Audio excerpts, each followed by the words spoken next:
So, yung mga hindi po alam kung paano maggawa ng PRN sa SSS, eto po yun. After nyo po mag-login sa inyong SSS application, i-click nyo lang po yung PRN and then eto na po yung lalabas. Click nyo rin po yung contribution and then yung upper right, yung create, membership type, kung OFW or voluntary lang yung nakalagay. Kasi pag may trabaho ka, automatic sila na yung nagde-deduct. And then, from January 2025, up to, kung gusto mo hanggang January, ayan, January lang siya. So, kung gusto mo ng February, March, or so on and so forth, kayo nang bahala kung ilang months nyo gusto siya bayaran para kung meron kayong extra money, bayaran nyo. So, sa akin, 6 months muna. January up to June. January, February, March, April, May, and June. So, 6 months. Tapos, yung premium, ayan, ang pinaka-lowest niya is 1,125 pesos. And yung maximum is yung 5,250. Ayan. So, ito na yung total amount. Tapos, generate PRN. Yan na siya. Ganyan na yung mangyayari.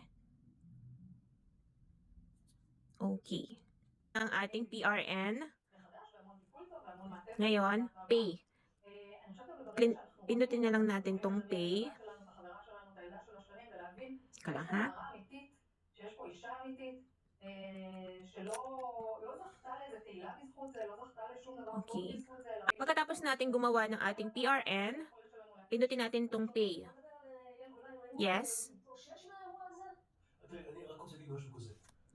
Then, kung ano yung inyong, ano ba tawag dito? Yung mga app na payment na meron kayo, pwedeng Maya, GCash, or yung may mga credit card, debit card. So, GCash yung may laman natin.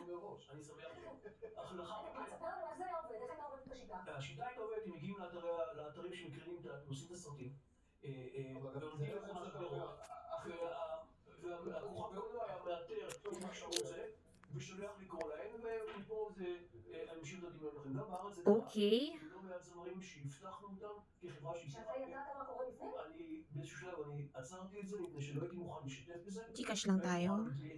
Ano ba to? Ayan. Hindi ko alam kung bakit nakalagay dyan ay Maya, but it's GCash. GCash. Okay, GCash. Ayan. Tapos lalagay niyo yung inyong GCash number, mobile number. Ito na yung mobile number ko. Ayan.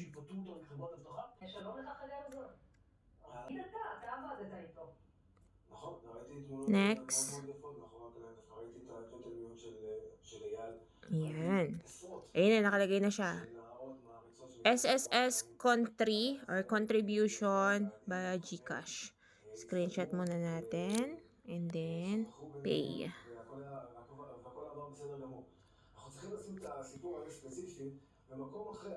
לא ראית כלום אף פעם? לא ראית כלום? שום דבר? אף פעם, וראיתי המון. אני מכיר את הילד כבר 30 שנה, קרוב ל-30 שנה. Okay, so ayun na siya. Nakapagbayad na tayo.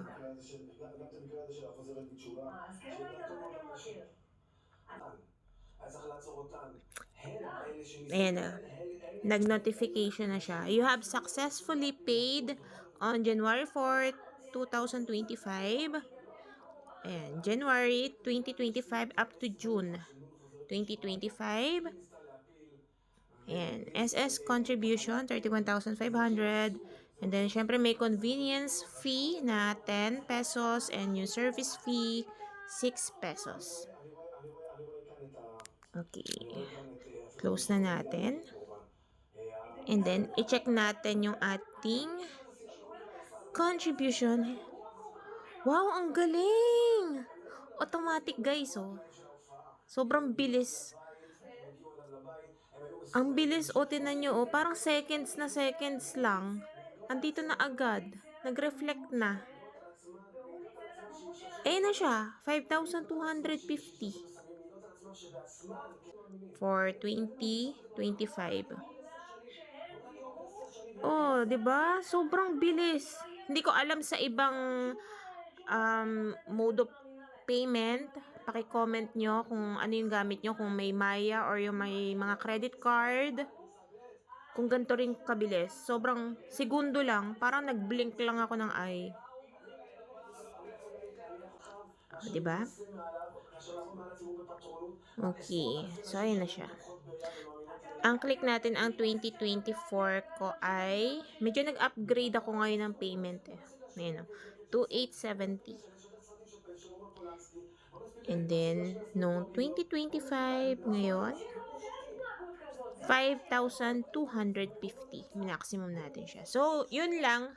Shinare ko lang siya para hassle-free. I-online account nyo na yung inyong mga SSS para hindi na kayo nagpupunta sa mga bayad center. Although, okay lang naman kung malapit sa inyo. Pero kung malayo, di ba? Sobrang hassle. Tapos, lalo na kung ganito na sa ibang bansa kayo, kaysa lumabas pa kayo, mas convenient to. So, yun lang guys. Until next time, bye!